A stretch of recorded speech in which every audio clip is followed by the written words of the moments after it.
so much. Good to see you. Thank you for having me this morning. Nice way to wake up, huh?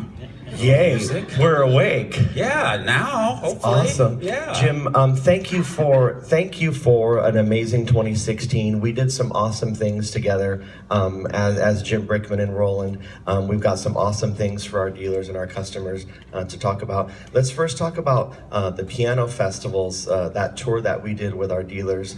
Tell us a little bit about how that went, and then I'll ask you how we're going to do it next. Absolutely. You know, and many of you know because I saw you there along the way, but it was such a wonderful chance for me to advocate for young musicians who sometimes don't get a chance to perform or to be in some sort of festival or competition, and it's something that is really important to me for next generation. Fostering music education. Absolutely. And so we did probably about 10 appearances around the country at many of your dealers that really supported and celebrated young musicians. They came and played for me, and the only requirement is they had to play a Jim Brickman song. So, you know, that's ridiculous. I thought it was extremely entertaining myself, but it was really pretty amazing, surreal actually.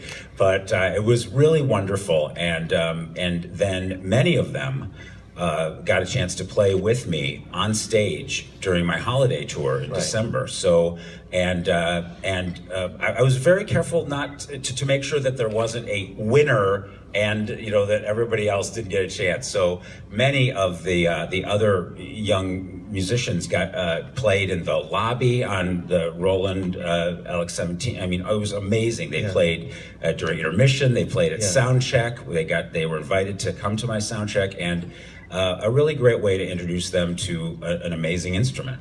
What do you think is going to happen? Because we talked about this. The reason we were doing that was to hopefully spark that energy at a young age for them to decide, I want to do what Jim does, I want to do what I do. We want to do that. So you're hoping that that's going to happen, right? Absolutely. And because so many piano teachers teach my music, and because it has a pop sensibility, and it's in that very slim category of piano for young people to play pop music, who may be interested in that or maybe interested in songwriting, to have that point of entry be the Roland piano, because they get a chance to have headphones with it in their bedroom. They get a chance to practice on it wherever, things that I didn't get an opportunity to do when I was growing up. Right. So one of the things we're going to try this coming year is, we talked about, it's almost more important for all of the kids that maybe didn't pass an audition process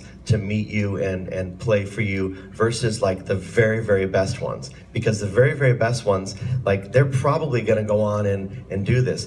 You're actually looking for the kids that maybe were having a little bit of trouble or were shy, because we want to overcome that, right? We want to make more musicians. Absolutely, and it's really the reason for my advocacy, is because I was one of those young people who, like, if you were at my third grade piano recital, you wouldn't be here right now. You would not be wanting to come to that. That was a long time ago. A long time. No, but I mean, I didn't. The interest, the passion, the confidence that it requires to decide, I'm going to do this for my career, when there's so many people around you saying, that doesn't happen to too many people, and I love to tell them my story. I didn't get into college, and I couldn't get into a music school. My audition, I didn't get into many music schools. And sharing my experience with that is a message to them that they can be and do whatever they want to, no matter how good they are at it. It doesn't really matter, as long as they love it. It's a perfect match. We're clearly a perfect match. I think so.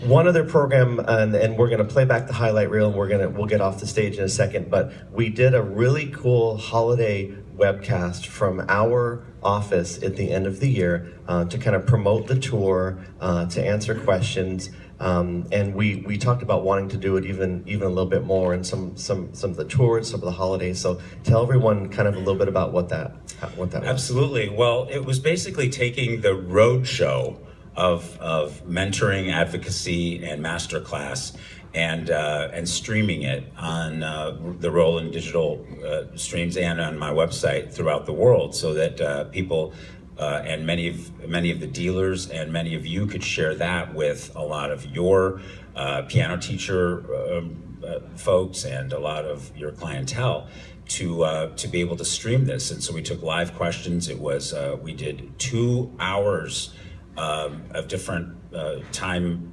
zones so that everybody could see, and it also really invited a worldwide audience, right, with a lot of my fans from Brazil and the Philippines. And we reached 100,000 people like that day, which is so different from maybe playing in a hall of 200 or 300 people. Reaching 100,000 people at one time, it's mind-boggling, right? Yeah, and our plan is to continue to do this, but to do it with focused themes. So one on songwriting, one on performing and recital preparation, one on best practices for practicing, one on the music business, right, of course one on how to use the Roland piano, which I think you're going to teach that one.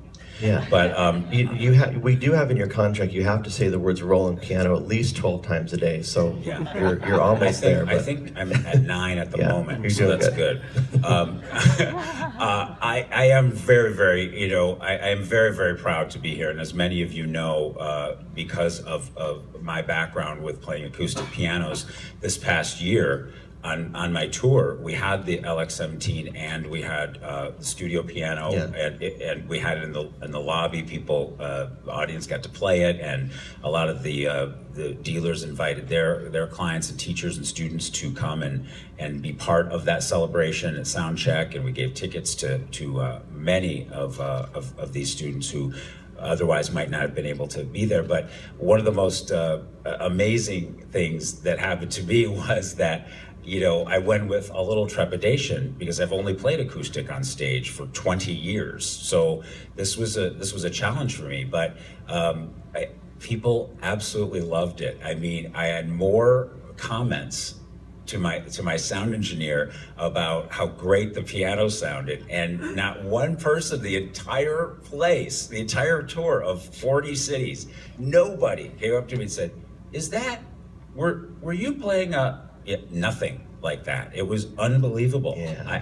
I expected, I was all prepared to defend, the fact that I was playing this instrument, but it was embraced, and quite the opposite. So, and it made me want to embrace it more and advocate more for Roland digital pianos, and be an advocate in as many ways as I possibly can for not only for the pianos but for music education.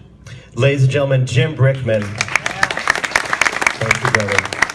Thank you all. See you on the road.